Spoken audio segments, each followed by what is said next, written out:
Now, Dubai's housing market remains quite literally on fire. The latest research from Property Finder shows that there were 26.5 billion dirhams worth of transactions in April, 46% surge on the same period last year. Where to look? Marina, Downtown, Business Bay, The Palm and Jumeirah Village Circle. They remain the most searched areas on Michael Lahyani's website. He is the founder and the CEO of Property Finder. Good to see you this morning. Good to have you in the house. You're the man responsible for my 32% rise in my rent. But this market is on fire. 46% up in terms of the transactions on last year. So where is it big villa tickets that are skewing these numbers? So it's on both villas and apartments. Apartment represent about 80% of the transaction, 20% are the villa. In terms of number of transactions, actually apartments have surged a lot more than villa. It's about 80% surge, whereas villa is around 40% surge. Do you think a number of my friends have hit the flip button? They've gone, I can't pay any more of this rent. I've had my eviction notice, which is pervasive. The regulator is missing in action. And they're pitching over to buy. Is that part of this market construct? Absolutely. So what we're seeing is that there's a structural change in the market. People are thinking about living in Dubai much longer than in the past due to the different visa policy changes that we're seeing. And with a 10-year horizon, people are now saying, why rent? Maybe this is the time to buy. It's interesting how the horizon has gone from maybe like a 2-year, 3-year period here to sort of 10 years, and that's part of it, you say? Absolutely. So now that people have that longer horizon, they want to own. When I look through the data, it's interesting. Abu Dhabi's also had really quite a proportionally a bigger leap. Indeed. So what's going on in Abu Dhabi? It's not much talked about, but perhaps we should be talking about it. Indeed, Abu Dhabi had a 3x growth in Q1. It's been led a lot by off-plan transactions, so new projects that are launching.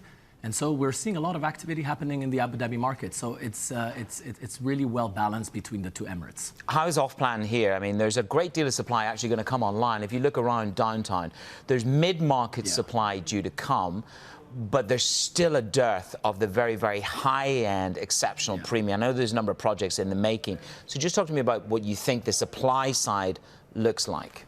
So the surge in transactions is led by the off-plan. There's more transaction happening in the off-plan than in the ready-to-move properties. You came here in 2005. You've seen a number of cycles. How do you describe this cycle? Is there any bubblicious nature to it? You've been through a number of these before. What is different this time? So it is quite different because of structural changes, as I said earlier.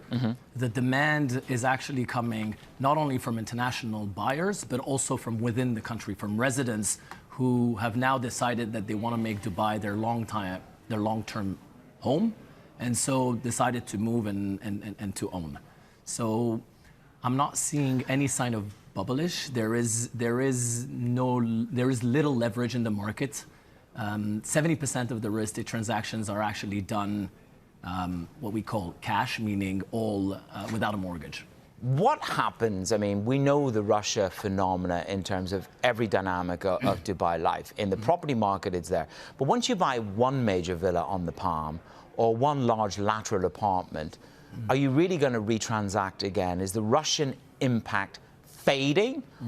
Or is there a next wave to come, which is the European billionaire who just wants a summer home? So talk me through the Russian impact and then closing that gap perhaps with the rest of Europe. But the Russians, are they done? Are they done spending? Or are they still transacting like Billio? I think they're still coming, right? We're seeing still Russians arriving to Dubai. And once you own a property in Dubai, you might own that property for 3-4 years and then want to upgrade to another property. So that's liquidity, that's money that's coming to the market and is likely to stay into this market. But we're not only seeing Russian buyers. Russian buyers have been talked about a lot. But there are buyers coming from all sorts of horizons. We're seeing a lot of European buyers. And like I said earlier, a lot of residents are actually buying and moving into ownership. The other story that we ran a couple of weeks ago, which was what does $1 million buy you? And $1 million buys you 105 square meters here. Yes.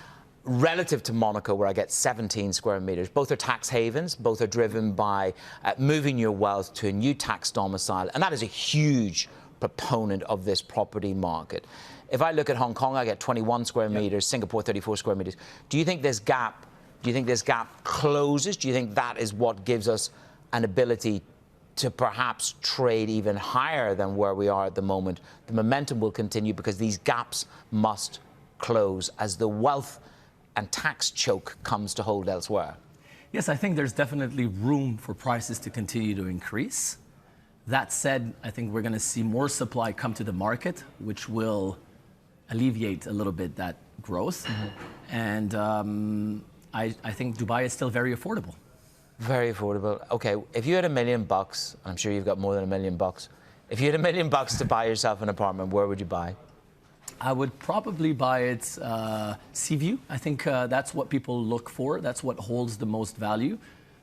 So anything that would be near the marina, on the Palm, in the new developments, anything where you can see water is what people are after. That's unless they build something in front of you in the meantime. Indeed. Michael, thank you very much. Thank you Good to have much. you with us this morning. There's a bit more mileage left in the tank. Our guest this morning from Property Finder, Michael Lahyani, founder and CEO. Plenty more ahead.